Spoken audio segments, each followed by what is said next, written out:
আপনি যদি ইজারাদার হন আর আপনার কর্মচারীরা যদি এই জায়গায় আপনার জানা মতে যদি তারা টাকা নেয়, তার মানে টাকাটা কার পকেটে যায়?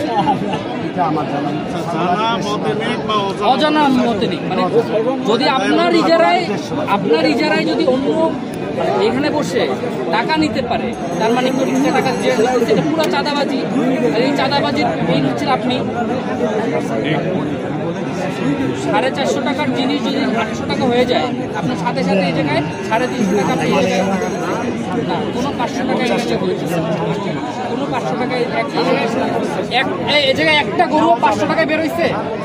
হ্যাঁ, 700-800 টাকার নিচে সবাই বলবে 700-800 টাকার নিচে কোনো গরু বের হয় না এখন পর্যন্ত।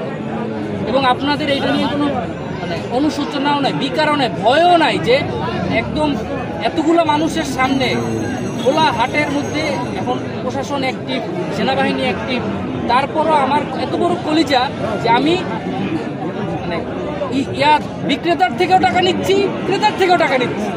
আমার কলিজে এতটুকু ভয় নাই। আপনি এই জায়গাটা ইউনিয়ন পরিষদের চেয়ারম্যান, আপনি একটা জনপ্রতিনিধি, যে জায়গায় আপনার এই জিনিসটা আরো ট্যাকেল দেওয়া দরকার, যে আপনি আরো এই জিনিসটাকে কোন জায়গায় এক্সট্রা চাঁদাবাজি হচ্ছে, কোন জায়গায় গরিব মানুষের এক্সট্রা 5 টাকা খরচ হচ্ছে, এই জিনিসটা ট্যাকেল দিবেন আপনি নিজে ইজারা নিয়ে আপনার লোকজনকে এখানে বসে। আপনি আসলে আপনি দেখেন নাই, আমরা নামার সাথে সাথে আমরা গাড়ি, আমার কথা শুনেন, আমরা তো খবর পেয়ে আসছি, আমরা গাড়ি থেকে নামার সাথে সাথে আমাদের মানুষজন ঘিরে ধরছে।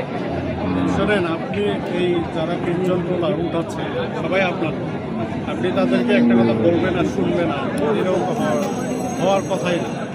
আপনি যেটা বলে দেবেন তারা সেই হারে উঠাচ্ছে, তাহলে দেশে উঠাচ্ছে নিশ্চয়ই আপনার কথাটাই উঠাচ্ছে।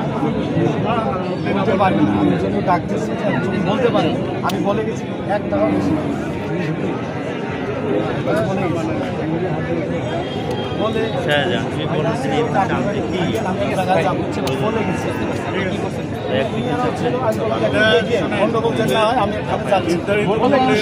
গন্ডগোলের কোনো সুযোগ নাই এখানে।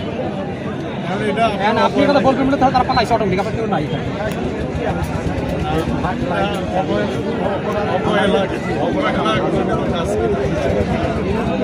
স্বীকার করছে অবহেলার জন্য, তাহলে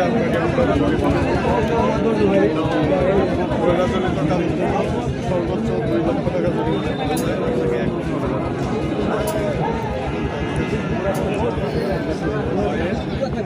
53 ধারা অনুযায়ী 1 লক্ষ টাকা